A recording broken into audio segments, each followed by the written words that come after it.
Good evening and welcome to the San Diego Union High School District Financial Aid Night.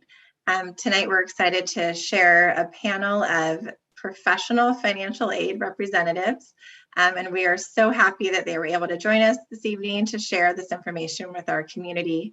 Many of you know who are here listening that the FAFSA opened on October 1st. So we are right in the middle of financial aid season and the time to talk about how to apply for funding to support a college education. And there's so much that goes into it. So we're excited to welcome our four panelists. And first I'll introduce myself. My name is Jamie Cambra, and I'm our San Diego Union High School District Counselor on Special Assignment. And tonight's presentation is hosted by the high school counselors in San Diego Union High School District. So thank you all for joining us tonight, and we're so glad you could be here. Tonight we have Lucy from MiraCosta College will be sharing information about the MiraCosta College financial aid opportunities. And Nayeli from University of California, San Diego will also be sharing information about the UC system financial aid and specifically UCSD. And then Kelly from University of San Diego is joining us to kind of represent private institutions and the different ways financial aid can be processed in that way. And then finally, Elizabeth from Cal State University, San Marcos. Welcome to the four of you. Thank you so much for being here. And we are going to kick it off with Kelly from the University of San Diego. And after each presenter goes through and gives a brief information and shows the financial aid process and practice at their institution, at the end, we will answer questions that came through the Google response form. So we hope you wait till the end of the presentation to get to the question and answers as well. So Kelly, thank you so much. Perfect. Thank you, Jamie. Hi, everyone. I'm super excited to be here this evening. Glad to be sharing financial aid information with you. We in the financial aid profession love financial aid and we love talking about it. We love sharing information. So I'm going to provide kind of a baseline in terms of how you apply, how to determine eligibility, things like that, things that are applicable no matter what college or university you attend. And then I'll speak to some USD specific things, and then my colleagues here will provide some additional information for their specific institutions. So like Jamie said, I'm Kelly Nearing. I'm the Director of Financial Aid at USD, and I have been here for approximately 9 years. I absolutely love it. Prior to being here at USD, I was actually at San Diego State University, which I also loved. And so I'm just super excited to talk about financial aid. I always tell my team that I try to make financial aid fun. They look at me like I'm crazy, but we're going to have some fun tonight. So how do you apply for financial aid? Jamie mentioned that the FAFSA opened on October 1st. So I'm hoping that you have somewhere heard of the free application for federal student aid, what we call the FAFSA. It is the application that you're going to be submitting if you are a US citizen or an eligible non-citizen. It's done online. You have to fill it out every year, but it's one application for all types of financial aid.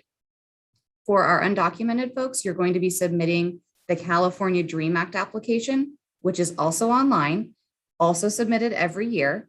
And then in some cases, for our folks who may be out of California, perhaps a family member that you know, institutions may have their own DREAM Act application. And that's something that you're going to check with each individual school.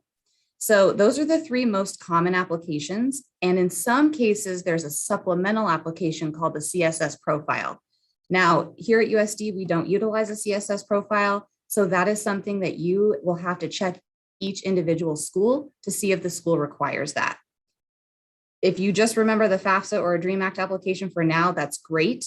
And then you can check in with each school to see what else you have to provide once you start that process. So I want to show you what the websites look like for both the FAFSA and the California DREAM Act application. That way, when you go to the website, you'll think, oh, I've seen this before. This is familiar. This is right. This isn't, a website that's going to scam me or anything like that. So I really just want to show you what the screens will look like. This is the FAFSA website. The URL is provided here, but honestly, if you just search up FAFSA, you'll find it. And so you'll see here that there's a new, you're new to the process or you're a returning user, because remember, you're going to be submitting this every single academic year. And so I just wanted you to see it and familiarize yourself with it. This is the California Dream Act application website. And so the California Dream Act application is put out by the California Student Aid Commission. You may have heard of the Cal Grant. That is the state program that runs that as well. So I just wanted you to see this. So that way, if you're filling out this application, you know that this is the correct screen. And I'm sorry if I confused you on the previous slide. You're only filling out one of the applications. So it's either the FAFSA or the California Dream Act application or an institution's Dream Act application. It's not all three.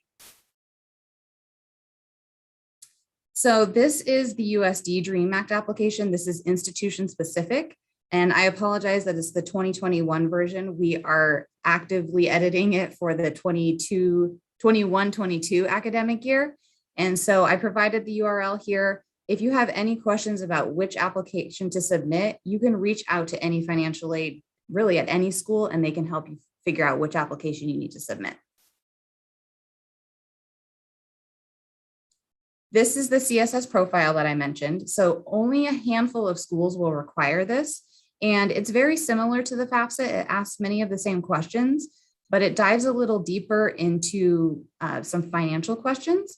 So just be prepared for that if you have to submit this as well.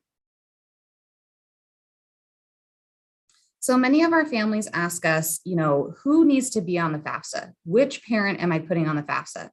So I've provided a URL here that it's the federal website, and there's a ton of information there, but I wanted to try to give you the three most important bullet points here when determining which parent to include on the FAFSA. And so it's going to be the student's biological or adoptive parent and their current partner. So if, let's say biological mom is going to be on the FAFSA and biological mom has remarried, that means stepdad is going to be on the FAFSA. Regardless of any sort of divorce decree, court paperwork, anything like that, it's going to be the current partner and the biological parent. This can cause some challenges for families as well as for financial aid administrators because, well, I'm sure you can guess why, but I just want you to know that this is who needs to be on the FAFSA. It's a federal regulation and schools cannot override that. So just be aware of that.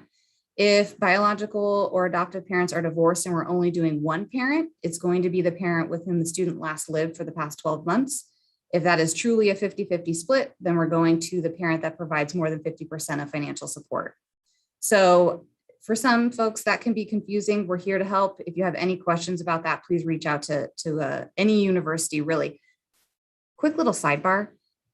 Financial aid administrators, we are here to help you. We really want to help you succeed and find funding for school. So even though financial aid is this sometimes scary and just overwhelming process, there's people behind the forms, behind the screens. We're here. We want to help. Call us. Just my little sidebar. All right, so a couple of financial aid application reminders. I mentioned that you have to fill out the application every year. So every October 1, the applications will open. And in the state of California, the priority deadline is March 2nd. So you have a big window there, but I would highly suggest getting it done as soon as possible. You have to submit tax information from 2 years back. And we're going to go into this in a little bit more detail in a moment. So that shift in the industry happened a couple of years ago in hopes that it would help families be able to complete the application sooner, because rather than using tax information from 1 year back, which may not be completed, it's now tax information from 2 years ago. So the effort there was, in hopes that the tax returns were completed, families could complete the applications in the fall, schools could collect them earlier and get things processed a little bit earlier. So different institutions may have their own school deadline, but for the state of California, you're looking at March 2nd. Oh, I'm sorry. I wanted to mention the FSA ID. Thank you, Jamie, for holding for a moment. So the FSA ID is your electronic signature on the FAFSA application. Both parent and student will need their own FSA ID in order to sign the FAFSA. You're going to use the same one every single year. Parents, if you have multiple students in college, your FSA ID will work your own for each child. So just think of it as it being unique to each person and something that you're going to use every year. So I mentioned that prior year tax information. I created this chart to give you a visual of when am I applying, what academic year am I applying for, and what tax information am I using. So for our seniors who are going to be joining us in the fall of 2022, you would actually be applying for financial aid now. You can see that on that top line. Application year is 2021. The tax information is going to be coming from 2020. So the tax year is 2020, applying this year for enrollment next fall. So just a handy chart if you're trying to determine what am I applying, what am I doing? As long as you submit the application sometime between October and March, you're good. Excuse me. Ah, yes, federal verification. So some of you may have heard of this. I want to mention this. Excuse me, one moment. I want to mention this because it's very important if you are selected for verification. It doesn't mean you did anything wrong. It just means that schools have to verify the information you input on the FAFSA. Some students are selected every year. Some students are never selected. The federal government doesn't publish their guidelines for this, but if you are selected when you submit your FAFSA, your financial aid offer is not complete until you submit the verification documents. If you don't remember anything from what I say tonight, remember the next 30 seconds. You need to find out if you're selected for verification, and you have to get the documents turned in before your financial aid offer is complete. The most heartbreaking situation is to have a student be awarded financial aid in March. They commit to a university without knowing they're selected for verification. They find out over the summer, the documents come in, we find that there was an error on the FAFSA and the financial aid offer changes for the worse drastically. A horrible conversation to have with the family. It's heartbreaking for the student. It's heartbreaking for us. You've already committed to this school, meaning you can't go to another school. Our hands are tied because you're not eligible for X, Y, and Z. So this is something that I really encourage you to check. You will know, trust me, it will be obvious if you're selected, but you have to look at your portal, look at your email. You have to be proactive in finding out if it is happening and get those documents submitted, because it could change your eligibility. It could change it for the better, but it could also change it for the worse. And I want you to commit to a university based on a finalized financial aid offer. I don't want to have that conversation with you in August. No one does. No financial aid administrator wants to do that. And you want to make a decision on where you're going to college based on a finalized offer of financial aid.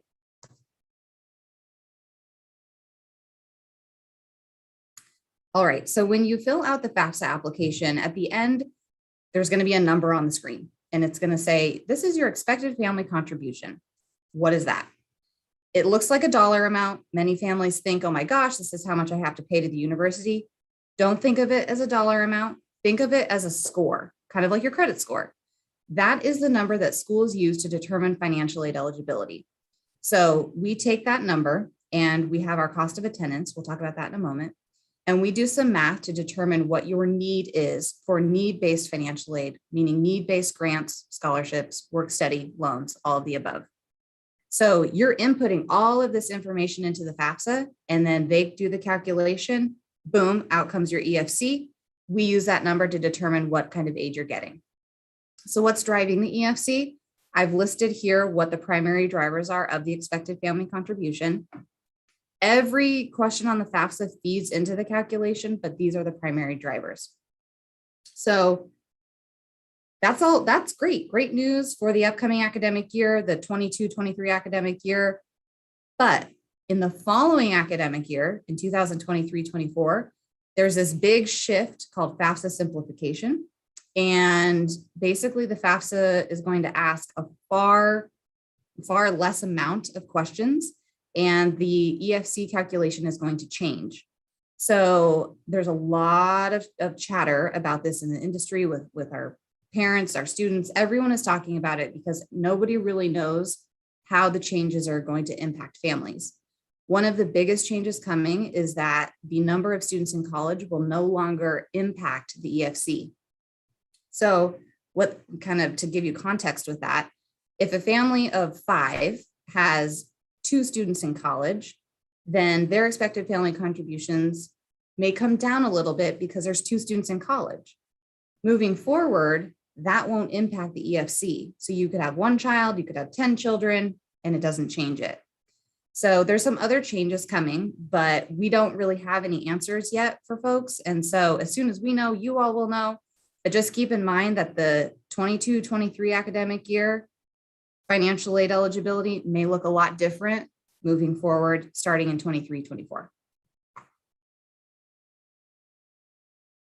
So I mentioned the cost of attendance when it comes to determining financial aid eligibility, and think of it as a budget, and all schools create standardized budgets depending on where students are living. Typically, schools will have 3 budgets in terms of on campus, so living in the residence halls, off campus, living in an apartment just living in an apartment or a house or wherever it may be, and then living at home with parent. So we have these 3 budgets. We build the budget based on what you pay to the university, which are direct costs, fixed costs. We have your indirect costs, which are things like books and supplies, transportation, personal needs. And we take all of these components into account to build the cost of attendance. Now we know that what you spend and what your neighbor spends are going to be totally different when it comes to the indirect costs. The direct costs, which are fixed, are going to be the same. So we can't have a personalized budget for every single student. We have to use a standard budget to award financial aid. So we build the budget and then we award financial aid up to that cost of attendance. So think of it like a bucket. And so if the cost of attendance is $50,000, and that's going to be tuition fees, room, board, your books, your food, your gas, everything, we then start to fill the bucket with financial aid. The first thing we're going to put in there, scholarships, grants, I hate to say this, but your free money. And so money that you don't have to pay back. So we're going to put all that you're eligible for in the bucket. Then if you're eligible for work study, which is a fantastic program where you're able to work on campus, you're a student on campus, you're also working on campus. I'm a huge advocate for working while you're in school, but that's a different presentation.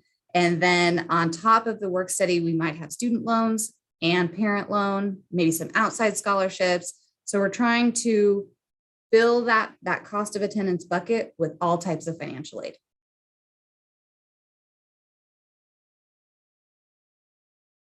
So these are the types of financial aid that are offered at USD specifically. There are some federal and state funds listed here that you will see at other institutions as well. I just wanted to give you an idea of the types of aid that is available at USD. And so you can see the grants and scholarships that are listed there, the work study program that I mentioned, and then we offer 4 different types of loans at USD.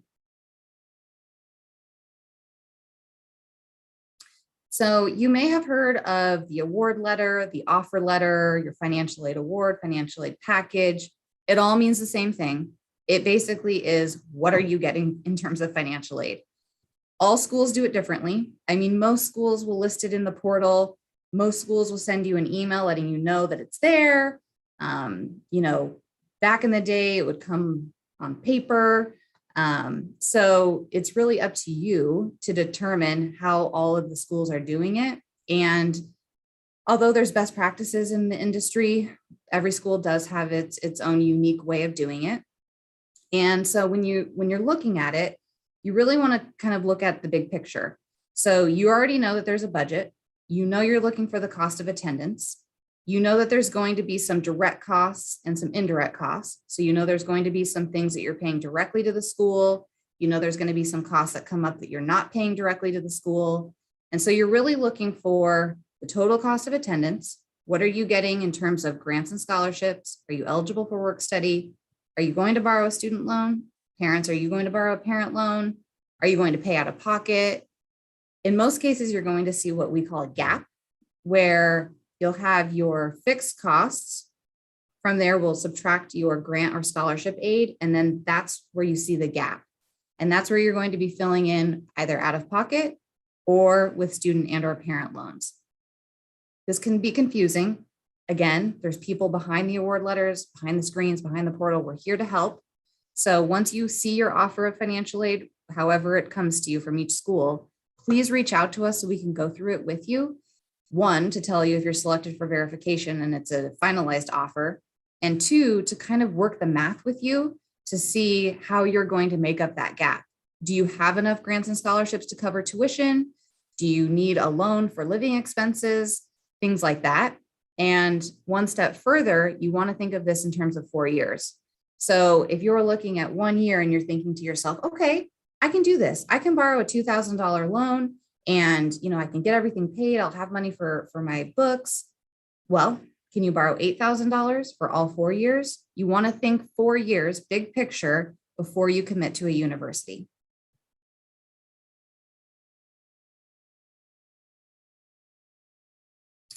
So now that you're going to be applying for financial aid every year, and every year your EFC will change. So because you're providing tax information from a different tax year, and there are other factors that could change your eligibility. I've listed them here. I'm not going to read them to you, but knowing that financial aid eligibility can change every year, you want to keep that in mind when you're deciding which school you're going to attend. In the past, having a brother or a sister come up behind you would be a good thing because it would bring your EFC down, which in turn would potentially give you more grant money. But now that that's not going to be a factor, and moving forward, some of these things might not be a factor. So I apologize for the gray area and the unknown that is coming, but it's happening to all of us. So what we know now, these are the things that could change your eligibility from year to year. So if something does change, you can appeal.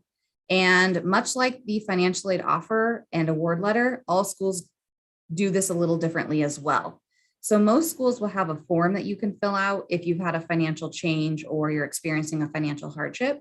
Some schools simply take a letter written, typed up or emailed in, or however the school collects that information.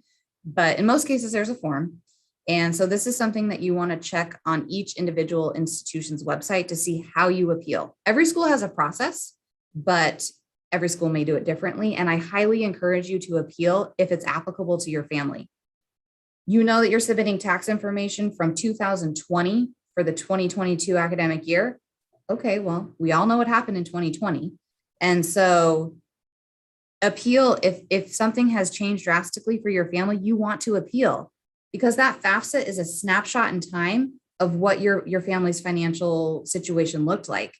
And if 2022 is much different than 2020, by all means, you want to appeal. So I encourage you to check out the appeal process for the school that you plan to attend.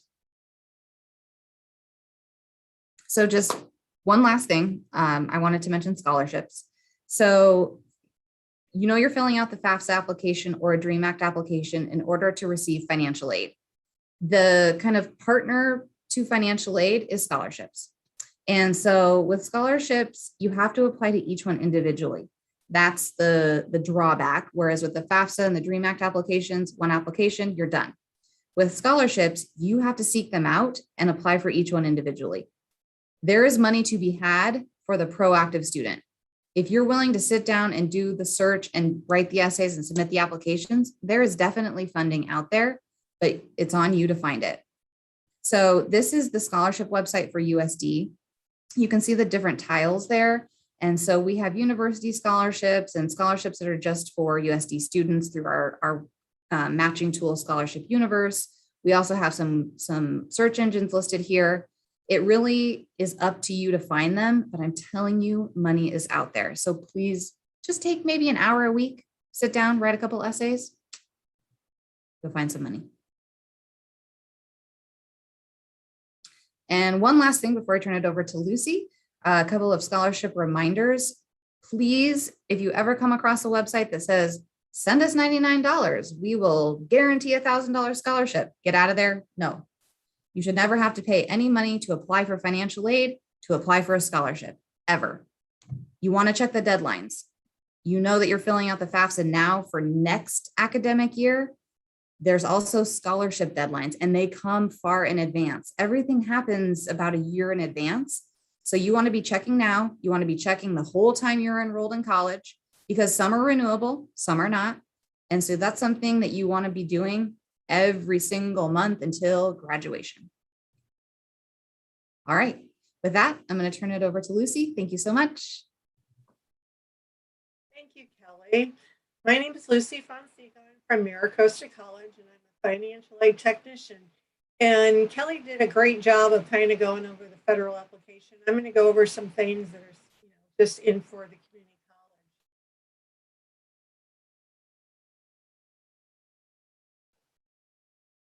Can we go next?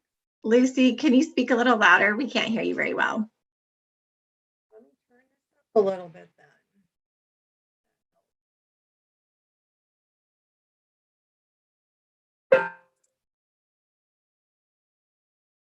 Does that seem to help? Okay, so should I start all over? My name is Lucy Fonseca. I'm with Maricosta College Financial Aid Office, and I'm one of the financial aid technicians. So I'm going to give you a little information about Maricosta Community College. So we have some educational opportunities at Maricosta. We have an academic and career pathways.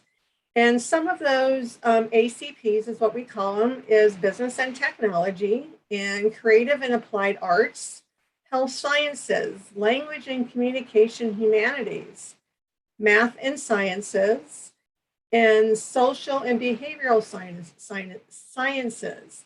If you're into any of these programs, you will have a community of supportive students working towards similar academic and career goals. We also have degree and certificate programs here. And some of them are like accounting, business, of course, liberal arts. We also have the certified nursing assistant, the CNA, and the LVN program, and the LVN to RN. We are one of 15 California community colleges that has been authorized to offer a BA in biomanufacturing. You do have to have your AA degree to obtain this here at Maricosta College. And then of course, we also have career and workforce preparation. So if you're like in the workforce and you want to update your skills or get some intro or advanced computer skills, we have that. We also have, vocational, like automotive technology also.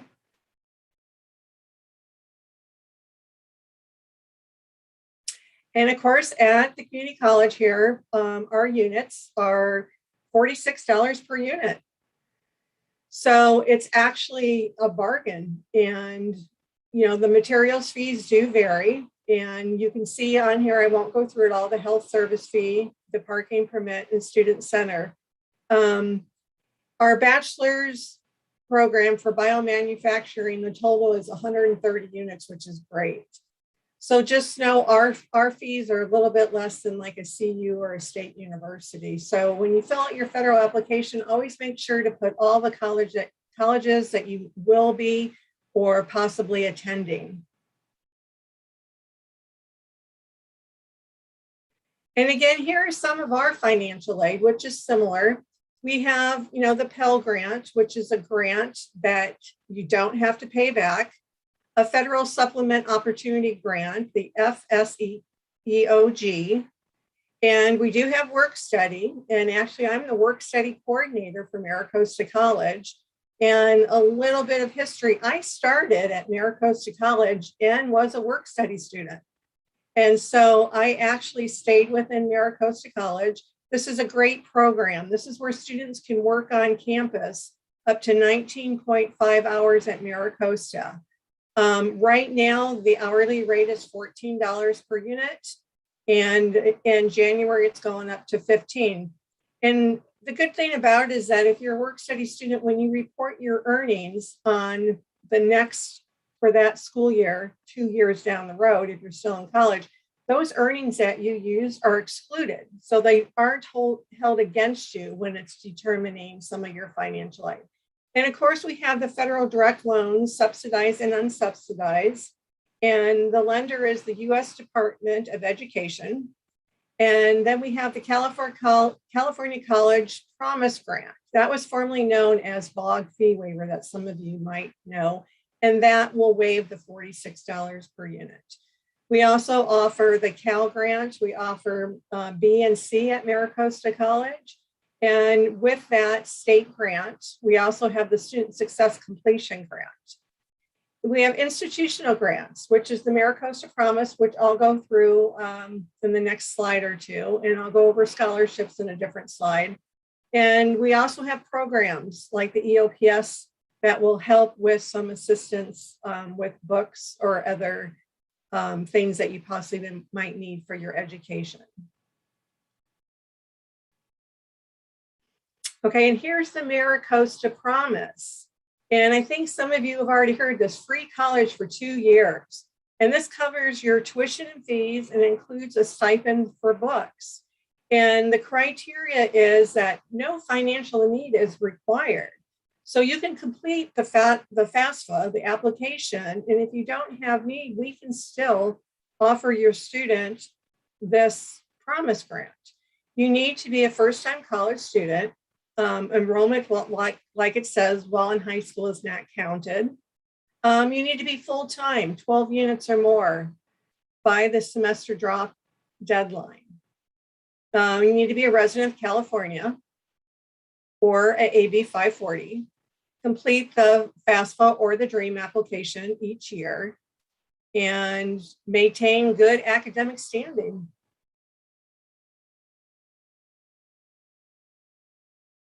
MiraCosta scholarships. I put on here the dates when to apply, which is early. Talk to your high school counselor because they can also know of some scholarships. We have a scholarship person that's directly for the scholarships. We have a list of scholarships that we have at MiraCosta College. The San Diego Foundation is a lot similar to like we provide scholarship opportunities for local students and help to pursue their educational goals and achieve their higher education dreams. This is free money. This is what students should apply for. They just need to take the time to complete the essay, to do some research. It can be based on, their academic achievement. It could be based on their major, possibly, if they did some volunteer work. So definitely check out scholarships. It's free money. It goes directly to you for your education.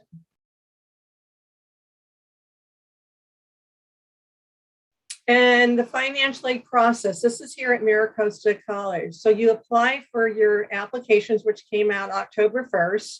And then, the GPA verification for the state grant. That's the Cal grant and the Student Success Grant. That has a deadline of March 2nd. The notifications, how we, MiraCosta College, is going to communicate with you is you'll receive an estimated award notice. And it's either going to be by email or your student portal. So just make sure to always check your student portal. And that will that's going to be the communication between us and you so we can actually get you awarded what you're eligible to receive. Also on our portal, which is SURF, there possibly could be tasks. So if your file comes back verified from the Department of Ed, we're going to want some additional documentation. And that's where you're going to submit those additional documents. So keep an eye on your task also under the portal, because we cannot fund you, disperse any money to you and determine what you're eligible to until that verification process is completed. Then finally, the awards are revised and they may change. It may change from what you first started with because the information you provided wasn't actually accurate. So when we did the verification, it could change. So then after that is done, then a payment is dispersed to you. And then the last thing that you should really be concerned about is maintaining satisfactory academic progress. And here at MiraCosta College, we look at your grade point average, and a student must maintain an accumulative GPA of 2.0. We also look at your PACE, and that's unit completion rate. A student must successfully complete 66.7% of units attempted. So that's something to keep in contact with us, communicate with us. If something changes, if your major changes, definitely, talk to us so we can get you processed and get you all the aid that you are eligible to receive. Special circumstances. When you complete the federal application, you need to put down the specific year that they are requesting for. But sometimes things change in the household. The unemployment status changed. We've seen with COVID, a lot of people lost their job during the pandemic. There's a death or a serious illness. There's a change in a marital status, or you can't obtain parent information. Any of those unusual circumstances that can affect your ability to contribute to the EFC that was calculated on your initial information you put. Communicate with MiraCosta College. We have appeals. We have a family contribution appeal that we will look at, take in consideration, and possibly that's going to lower your EFC and make you more eligible for financial aid. So definitely communicate with us. We're here to help you. We're here to help this process a lot smoother. I know it can be overwhelming at times, but work with us, talk with us, communicate, and we're there to help you. And that's it from me. There's some contact information, and I'm going to send it over to University of California, San Diego. Thank you. Thank you, Lucy. Good evening, everyone. My name's Nayeli Getzik. Thank you for joining us, for being with us this evening, spending your night with us. We're going to go ahead and get started. Like I said, my name's Nayeli Getzik. I'm a financial aid counselor here at the University of California, San Diego. Today, we're going to talk about how you can invest in your future. I'm going to show you how you guys can get to University of California system. So let's go ahead and get started. So you see there's two applications here where I'm going to go into detail a little bit further in the next slide, but there's two applications, the FAFSA or the California DREAM Act application. There is the same deadline for both applications. They are already open right now, and the deadline is March 2nd. So I'll go into the two different applications on the next slide. So here we go. We have that FAFSA, the free application for federal student aid, and it is free. Students who are going to complete the FAFSA are students who are US citizens or are eligible non-citizens. The DREAM Act application is for students who are of AB 540 status, who are dreamers, who are undocumented, and that website is listed there, that dream.csac.ca.gov, and then for the FAFSA, it's a studentaid.gov. So it's one or the other based on your status. The application deadline is going to be the same for both of them, March 2nd. And like I mentioned, the applications are already open. They opened on October 1st, so they're available to you right now. You seniors on this conference is available to you now. So once you complete your financial aid application, either one of those, and I do want to mention that it's an application, your financial aid application is an application that you want to apply for every single year that you want to be considered for financial aid. So it's going to be something that you have ingrained that every year you want to receive financial aid. So every year that you're in college, you're going to complete either one of those applications. Now, your financial aid comes from 4 different sources. So we have here the federal government, so the state government, the state of California, the university or the institutions themselves, and then also private agencies. So these would be like in the form of outside scholarships. When we're looking at the types of financial aid that come from those 4 sources, it's broken up into 3 categories. So we have our gift aid or our free money, your free money. This is money you don't have to pay back. Those would come in the form of a grant or a scholarship. So again, free money you don't have to pay back. This as for federal aid, this would be in the form of a Pell Grant. With the state, it would be the California grant or the Cal Grant. and then any additional scholarships that you may be getting from the institution. Grants could also come from the institution or the college. Loans is part of your financial aid award. It's something that we want to try to eliminate or reduce and really maximize on you getting that free money or that gift aid. Your loans is exactly that, what it sounds like. It's money that you borrow. You do have to pay it back. Some of it is paid with interest. So you have the subsidized loan and the unsubsidized. And basically what that means is with the subsidized loan, the government's paying the interest on the loan while you're in school. The unsubsidized loan, the interest is accruing while you're in school. Both of those loans would go into repayment 6 months after you've graduated. The last type of financial aid here that's listed here is work study. So we heard a couple of the other institutions mention it as well. This falls under self-help aid. The work study program is an excellent program, highly recommended. And it's basically a job that you're working on campus. You're getting paid like any other job that you would have. You get paid every 2 weeks. You get paid an hourly wage. And your work would be on campus or off campus. One of the great benefits of working on campus is that all of the employers on campus know your number one job is to be a student. So they're really flexible in terms of scheduling in between your classes, even during midterms and finals. And we understand that your number one job is to be a student. It's also a great way for you to start building some of those great skills that you're going to be adding on your resume. Now, who wants to go to a university at California school? Who wants to go to a UC? I am a product of the UC system. I graduated from UC Santa Barbara. Well, with this Blue and Gold Opportunity Program, this is our promise. The UC system makes this promise to you if you meet these eligibility requirements. And this is only for UC schools, so University of California schools. You have to be a California resident. Your family has to have an income that's less than $80,000 a year. You have to demonstrate financial need, so you have to qualify for need-based financial aid. You want to also make sure that you're completing your financial aid application by that March 2nd deadline. And just something just to throw in here, since this covers your tuition, this covers your entire tuition. So you could go to a UC school and have your entire tuition paid. If this is a goal that you have set for yourself, we're going to help you get there if you meet these eligibility requirements. Your entire tuition paid. And look at what the cost is. So our tuition is, the tuition and fees is at $12,570. If you do have other sources of financial aid that also cover your tuition, it would be just one or the other. But the Blue and Gold Opportunity Program is definitely something that you want to really take advantage of if that is a goal that you've set for yourself to be able to attend a university at California school. This is our promise to you. We're going to cover your tuition.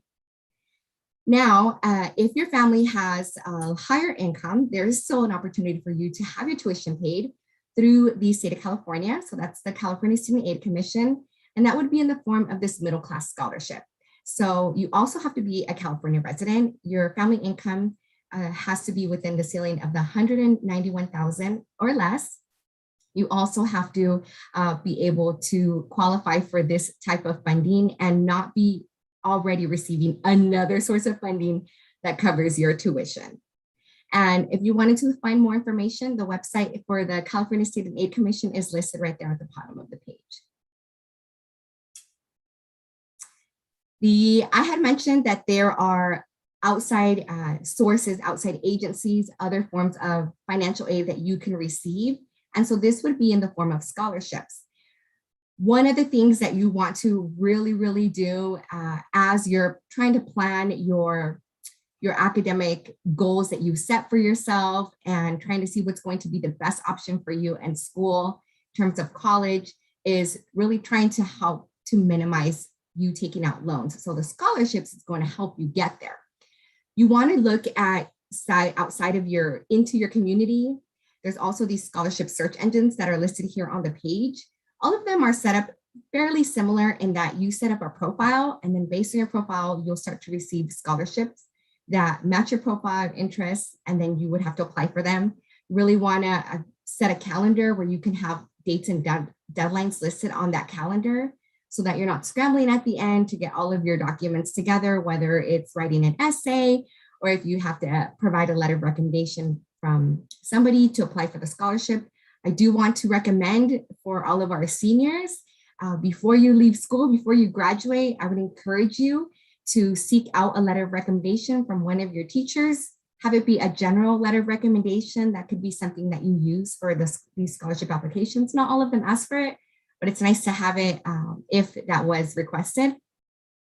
And another thing just to mention too, regarding for any students that are going to be applying to UCSD, by you completing your admissions application, you're automatically considered for any of our institutional scholarships. Your admissions application is your scholarship application.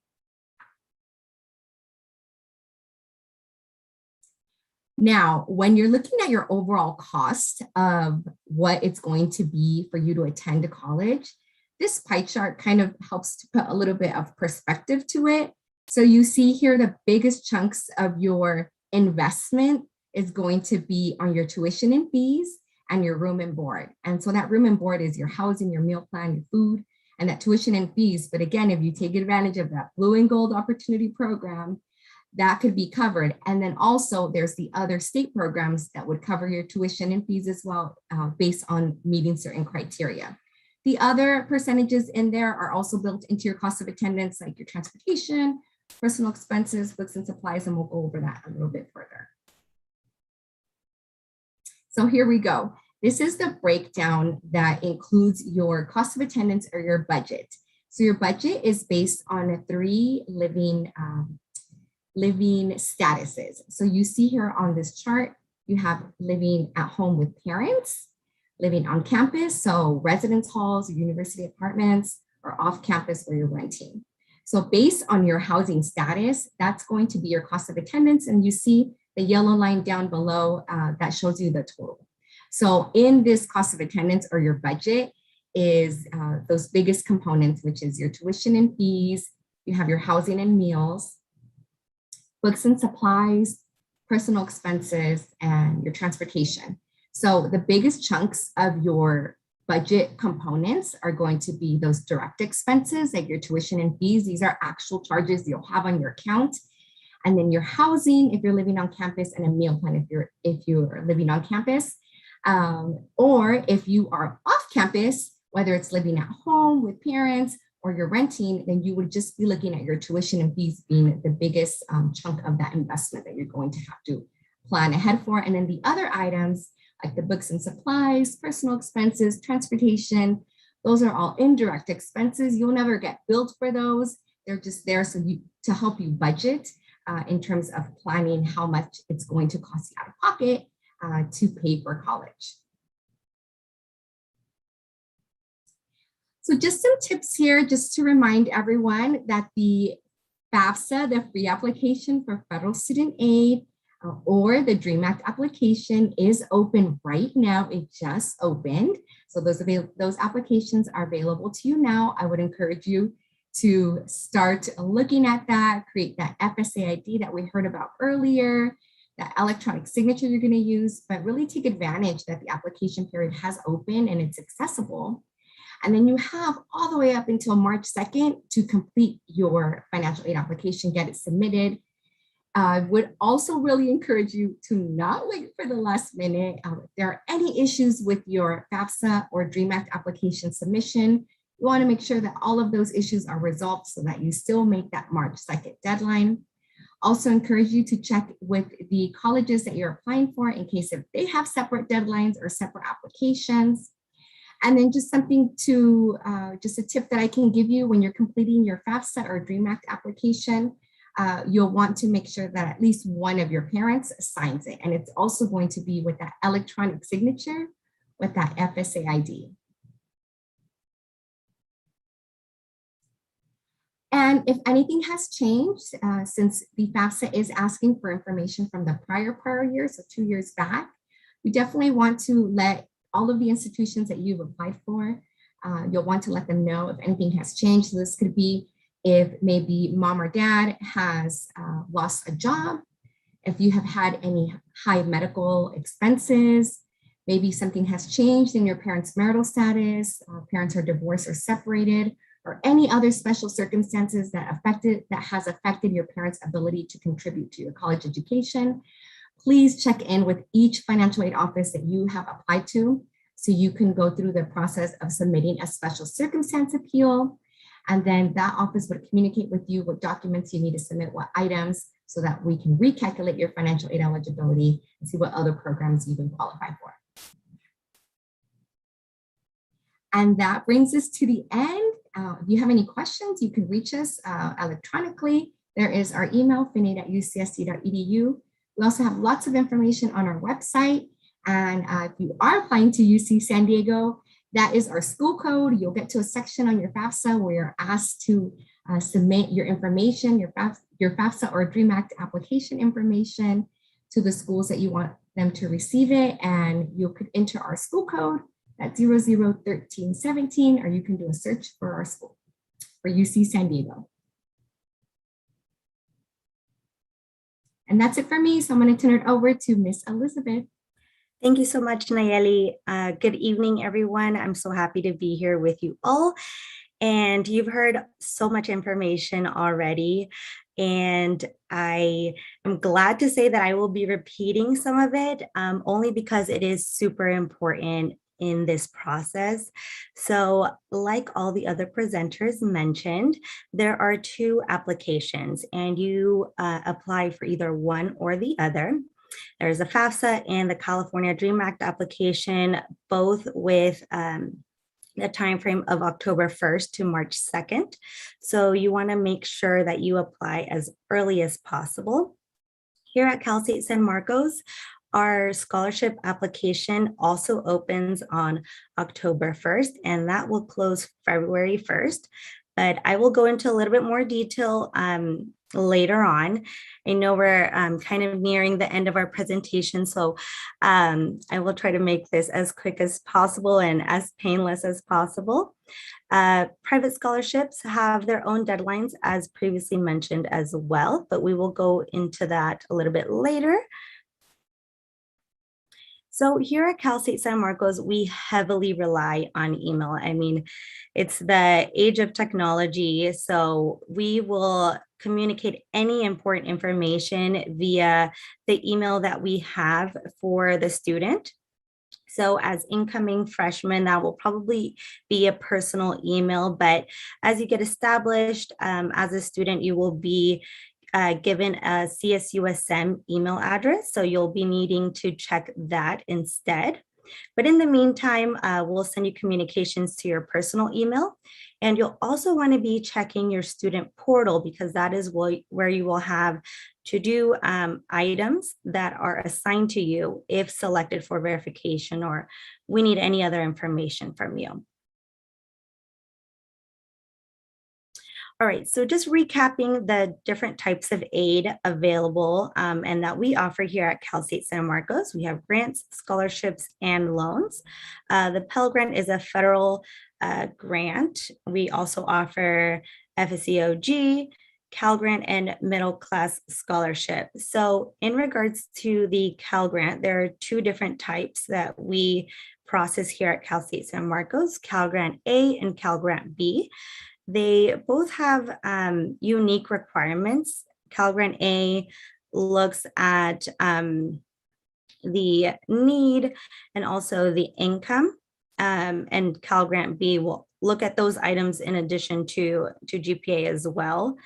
If you are not eligible for Cal Grant, the California Student Aid Commission, who oversees these programs, will assess the student for middle class scholarship.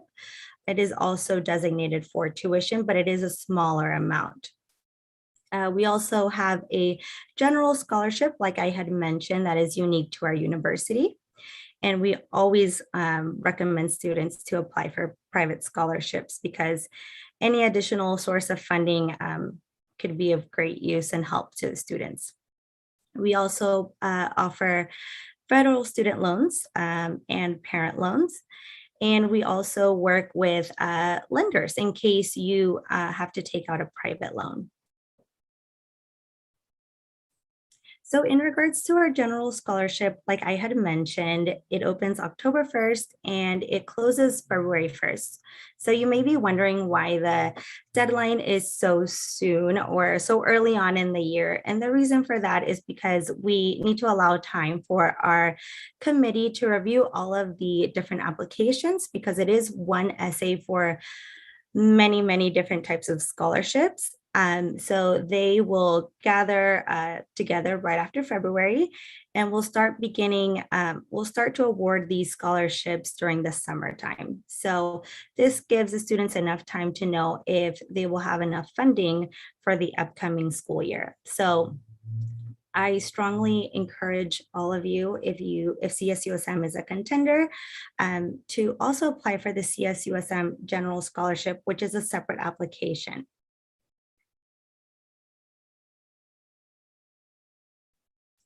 So as Nayeli had mentioned, these are some different scholarship search engines that we have seen students get scholarships from. Like she mentioned, you create a profile and scholarship will basically be matched to your interest and your profile. So SD Foundation, as you can see, is a local organization. And from what I know, they also have a general scholarship application where you also submit one essay, and you're basically applying to a bunch of different types of scholarships. So it really is just taking the time, dedicating some time to look for these scholarships. Like Kelly mentioned in the beginning, there is money out there. It just takes a little bit of time and dedication to look for it. All right, so college costs are one of the main questions that we get. So here at Cal State San Marcos, we first will apply any financial aid that you have. And then just kind of backtracking a little bit, your financial aid will be split into two parts. So basically the fall and spring semester.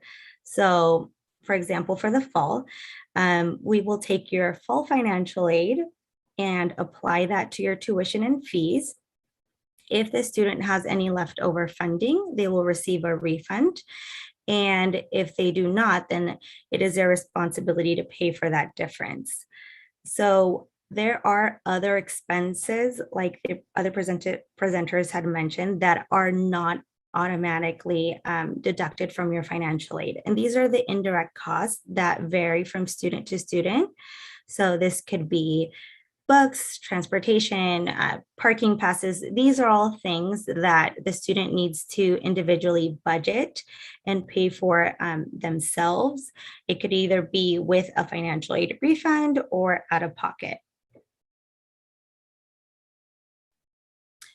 So here are some of our specific cost of attendance budget numbers. So as you can see on the top two lines, we have tuition and fees, and these are annual amounts. So this is what it'll cost for the student to basically attend their courses for the year.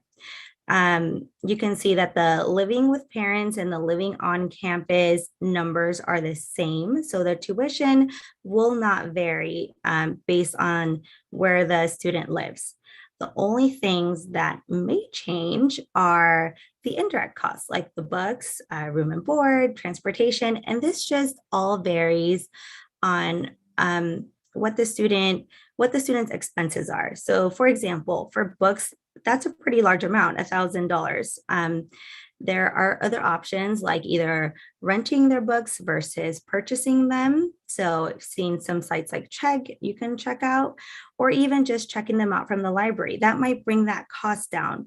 So just keep in mind that because this is included in the budget, it does not mean that that's what you will necessarily spend for the year for that specific category. Same for room and board. So for example, they include a budget of about $8,000 if you're living with parents. The parents may not be charging the student to live with them. So that's a cost that is included, but not necessarily one that they have to pay based on their situation. And like Kelly had mentioned in the beginning, the student can receive financial aid at their cost of attendance. So, for example, if they are living on campus, that financial aid amount cannot exceed the $25,000. So mine is pretty quick and easy, but I've included our contact information, and you can either call us or email us, and we'd be more than happy to assist you. Thank you all. Thank you so much, Elizabeth, and thank you to all of our presenters. Your information was so helpful, and I'm hoping that the viewers are appreciating and writing notes. And it, just as a reminder, this is being recorded, and we will post the recording hopefully as soon as tomorrow morning. So you can always go back and reference the details that were shared in the presentation. We have a few questions that we want to end with, and some of these are going to just be a summary of what was already discussed in the presentations, but we wanted to include them because our parents did submit some great questions that I think are reflective of a lot of people in our community wondering specific things about the financial aid process. So the first question that we're going to start with, I think I'm going to ask this one for Kelly because I know she touched on it earlier, so she can kind of re-summarize it. But the question is, how does having multiple kids in college affect financial aid? I've heard that there is a recent change in how financial aid eligibility is calculated with multiple children in college. And this parent is definitely in the know. It sounds like that's hot off the press. So Kelly, do you want to just summarize what you said earlier? Sure, absolutely. So for the current academic year and next academic year, so that would be the 2022-2023. Do I have that right? No, I'm wondering. Yes. So for this academic year and next, it is a good thing. Well, I guess it depends on how you look at it, but having multiple children in college will impact the expected family contribution in that it will bring the number down, because the Department of Education recognizes that you have multiple children in college. And so the expected family contribution reflects that. For the 23-24 academic year, having multiple children in college won't impact the EFC. So for next year, it's kind of business as usual. And then for 23-24, honestly, I don't know how the EFCs will change. I don't know if we're going to see a drastic change in EFCs, or if the other questions will balance that out. So you know, we'll all find out together. It hasn't happened yet, so I know there's a lot of chatter about it, but it's going to actually go into effect during the 23-24 academic year. And right now, financial aid professionals are learning as quickly as possible about it. And so we'll have more information in the coming months about what it will look like. The parents for current seniors, it would not impact this Correct. current cycle, but future cycles. Correct. So if you have a junior or below, then you're going to be kind of part of the new FAFSA world. Perfect. Thank you. And yes, I think we're all eager to see they're shortening the FAFSA quite a bit. So there's going to be some significant changes. Absolutely. Yes. Mm-hmm. Thank you, Kelly. The next question we have, I think, Elizabeth, if you'd like to answer this one, is the FAFSA considered mandatory by most colleges, even if it is very likely that you will not get a need-based aid? Well, it depends how you look at it, right? So in order to get financial aid, you do have to submit a financial aid application. So whether that's the California Dream Act application or the FAFSA, you do have to submit an application. Now, you don't have to submit a financial aid application in order to be admitted to the school, at least not with us. That's not a requirement, but it is strongly encouraged, even if you think you will not be eligible for any free money or grants or scholarships, because in some institutions that scholarship application is tied to the admissions application. So, I'm sorry, the FAFSA. So it is strongly encouraged that even if you think you will not be eligible for any financial aid, that you still apply. You never know. And it could be a great source of help. Thank you. And I know that's true for the MiraCosta Promise grant too, with even though there's no eligibility requirements, students still must complete the FAFSA. Correct, Lucy? That is correct. That's why we do tell parents, even if you don't have the financial aid, promise, yes, through the MCC, we will actually be able to waive that $46 per unit. We're losing you a little bit, Lucy, with your microphone. I don't know what we heard bits and pieces of that. Do you want to repeat the last part?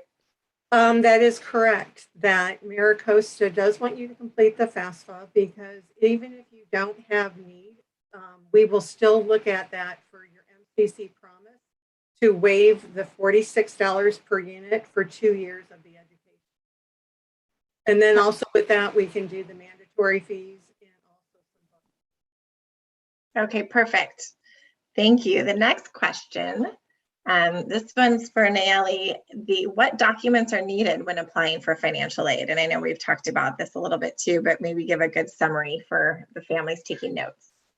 Yes, absolutely. So in order to apply to be considered for financial aid, you're going to want to complete either the FAFSA, if you're a US citizen or eligible non-citizen, or the DREAM Act application, if you are undocumented, AB 540 status, a dreamer. So those are the applications that you have to complete every single year that you want to apply for financial aid. And now if you are selected for verification, there will be additional documents that we will require. And this is for any school. So you'll want to be very mindful of checking your student portal, your email on a very regular basis, and that you are submitting any additional requirements that any school is asking for you to complete and submit if you were selected for verification. So it's basically either the FAFSA or the DREAM Act application based on your status, your citizenship status, and then any additional documents if you are selected for verification. And that'll be specific to each student. And do you have any tips that families should have with them while they're completing the FAFSA or the DREAM Act? Any paperwork or specific, statements that they should be referencing? So definitely with the FAFSA asking for information from the prior year, you could have your taxes that you have completed from the 2 years back with you as you are completing your FAFSA or DREAM Act application. That's going to help with some of the items, some of the questions that you're being asked for, information to complete. Also, when you're completing either of those applications, if you get stuck and you don't really understand what information you're supposed to input, there's a little question mark on each of those questions. You click on the question mark, it'll populate a box with more detailed information of what they want you to input on that specific line item. So yes, if you filed your taxes, your tax returns, which are going to be from a couple years back, you'll want to have those with you when you're completing your FAFSA or DREAM Act application. Perfect, thank you. This next one we can go back to Kelly. Does a college acceptance typically come with a financial aid award amount? I don't know if you want to describe for USD what a family could expect once they get their acceptance and they can understand how it'll all play out with the funding that the college can provide. Absolutely. So in some cases, it might come all together. And in some cases, you may hear about your admission status and then 1 to 2 weeks later, hear about your financial aid. You'll never hear about the financial aid first, as the Office of Admissions would not be happy with us if we were the ones letting you know that you were admitted via a financial aid offer. So, the acceptance information typically goes out in February and March. And then here at USD, we follow up 1 to 2 weeks later with your offer of financial aid. And remember, it's an estimated offer if you're selected for verification. So if you are selected for verification, you have to submit that documentation in order for the offer to be finalized. If you're not selected, then you can base your decision on the first offer that you're sent or that you access in the portal. Great, thank you.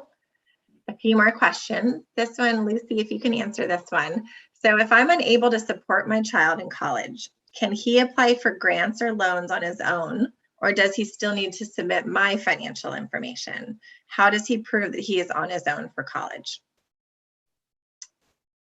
Well, the federal application has dependency questions, and depending on how he answers those questions, is going to be based on how old he is, if he has children, if he's a vet. So if parent information is needed, if there is parent information needed, that means he answers no to all the dependency questions. And we still need to have parent information. We only will make an exception if that child and parent don't have communication. If there's a reason why that student cannot get parent information, we'll be possibly do a dependency override. But if all the questions on the federal application are going to be no, parent information is still needed. If you don't have any income and you're the parent, you need to put that. If it's very low, he can apply for the grants, but it has to have your information on that application and your signature on that application. Even though he's on his own, doesn't mean that the federal government says that we can actually do that. There only are special circumstances where we can actually use only the student's information. Great, thank you. You're welcome. Okay, our last question. Let's see, Elizabeth, do you want to answer this one? This is I thought a good way to end it. Can you share your best advice for obtaining aid when parents earn substantial income but still need assistance? Yeah, so two things come to mind with this, and this is a great question. So first of all, still submitting that application, like I said earlier, even if you don't think you'll be eligible for any free aid. I know it's not the most wanted source of aid, but loans are automatically offered with the FAFSA for students. And that will be a combination of the subsidized and unsubsidized loan, or just the unsubsidized loan, depending on the need of the student. And second would be apply for scholarships. Like Kelly mentioned, there is a ton of money out there, and it really just comes down to the student putting the time and effort to submit those applications and writing those essays. So that would be my advice. I don't know if anybody else wants to add to that. Nayeli, do you want to add anything for UCSD? Yeah, just piggybacking on what Elizabeth said is, yeah, everybody is eligible for some form of financial aid. And whether that is federal direct loans or scholarships, that's something that you're going to want to really consider making the time to submit those scholarship applications, because although maybe you don't want to borrow any money, whether it's from the federal government, maybe perhaps the institution, or even a loan that's in the parent's name through the Department of Education, the other source of funding that your student could receive if, say, they didn't qualify for any need-based grants, any of that free money would be in the form of a scholarship, which is also free money, but the student would really have to make the time and put in the effort to have those scholarship applications completed, submitted, and taking advantage of those scholarship search engines, checking maybe even with the parents' employers, looking in the community, perhaps your church, any organizations maybe that your student volunteers for, anything like that, and then also the scholarship search engines. Perfect, thank you. And I know in our district, we have a lot of scholarships that come through from our community, and some are national, some are local scholarships, and they're all year long. And we have those listed on our San Diego Union High School District College and Career Events calendar. We have a separate web page that is linked to all of the high school pages and all in our district page. And so there's a sub page with an ongoing scholarship list, and it's updated daily. So we recommend that you reference that and talk to your school counselor. Okay. I did want to add one more thing, if I can, about scholarships, specifically at UCSD. For all of our current students, so say if you have a freshman that is at UCSD, that when they're a current student, so they're already at UCSD, they can apply for scholarships, and these are separate from any demonstrating any financial need. So this is maybe pertaining more to this question that was asked at the end. For any of our current students, we offer scholarships that open up in the fall for the following year. So say if you had a freshman that's at UCSD, maybe they didn't qualify for any federal or state grants, and maybe only qualified for loans, they can apply for our scholarships that open up in the fall for the their second year or the following year. When they're sophomores, they could apply for them when they're juniors, and then juniors and the seniors. So as long as they're a current student, they would be able to apply for those scholarships. And those have their own specific requirements, but that is another form to access some of that free money through scholarships at UC San Diego. Great, thank you. And on this last slide we have, there's a lot of links that, and this presentation will be posted. So the hyperlinks will lead you to the different documents that everyone talked to tonight, and I believe they're in multiple slides. So the link for the FAFSA, for the DREAM Act, the CSS profile, the Student Aid Commission. There's a ton of resources that all of our schools also post on their websites related to how to complete a FAFSA, just different individual questions that some of our students may need support with. We recommend please go see your school counselor. They have the information and they can guide your student and you to the right answers or the right resources.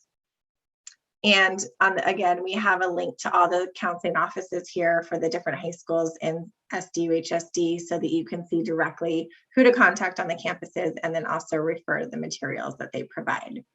So I wanted to thank our presenters one more time for being here tonight. I know it's a tough time of evening and giving up your evening to share this information with our community. Thank you all so much. And thank you to our community for watching. And please let anyone know that all of this information will be recorded and posted. And the presentation will be linked tomorrow morning on the San Diego Union High School District College and Career event page. So we will also send out communication from our school site so everyone knows how to access this information. Thank you all so much and have a great evening.